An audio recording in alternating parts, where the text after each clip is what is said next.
Unaona, kutoka tushikane mkono na baba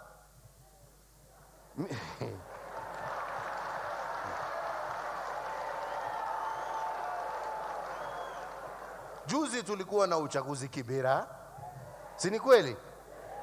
Na mimi mnajua ndio kiongozi wa Jubilee, kweli?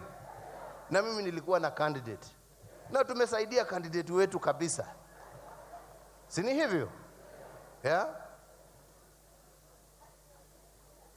Sasa kampeni zilikuwa moto na zilikuwa zimechacha.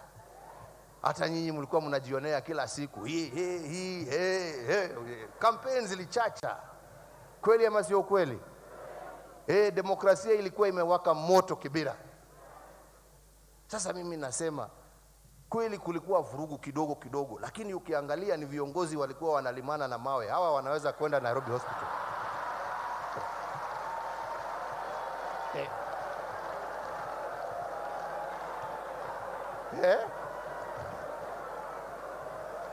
Mwananchi alikuwa anaruka mkutano hii anaenda hii. Sasa nilikuwa naambia wengine usiku ya kuhesabu kura, kuna mama mwingine rafiki yangu nilikuwa naongea na yeye, ni kampena wangu.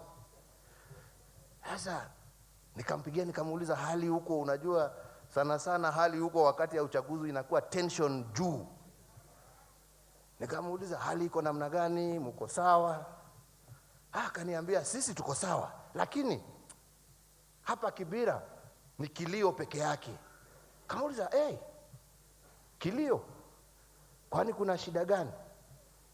Akaniambia jamani uhunye mungeruhusu hii kampeni iendelee wiki nyingine 2 jameni, tukule mambo hapa, mambo ilikuwa mingi huku.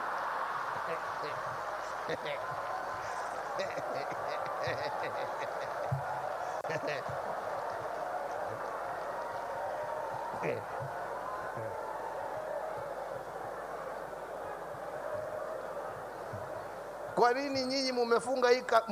Tungeendelea wiki nyingine 2. Sasa kesho yake kuchukua report zile nachukuanga asubuhi, nikaambiwa mambo Kibra namna gani? Kaambiwa askari wale wote walikuwa wanasimamia uchaguzi wote wamerudi kwao. Watu leo kila mtu amelekea kwake kazi. Mama ambaye alikuwa anatandika ndizi zake ametandika, wakupika samaki ameanza. Harufu ya samaki sasa inasikika huko. Mbeleni ilikuwa nyama kwa sababu pesa ilikuwa mingi, sasa ni samaki.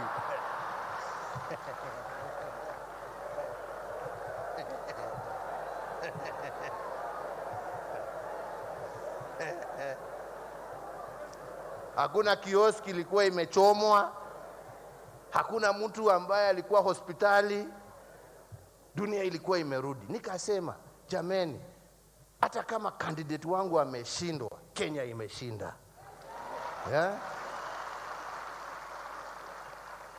Na hivyo jameni, ndivyo tunataka taifa letu liwe. Hivyo ndivyo tunataka taifa letu liwe.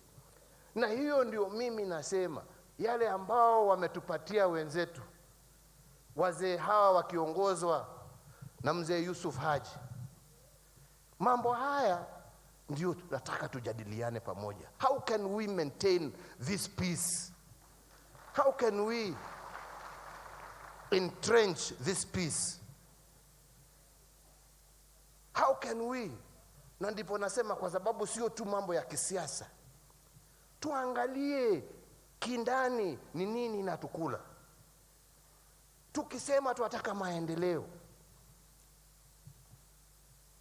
hebu tuangalie ni jameni, maendeleo na umaskini ni mwingi. Maendeleo yako, umaskini ni mwingi. Maendeleo iko, umaskini bado huko.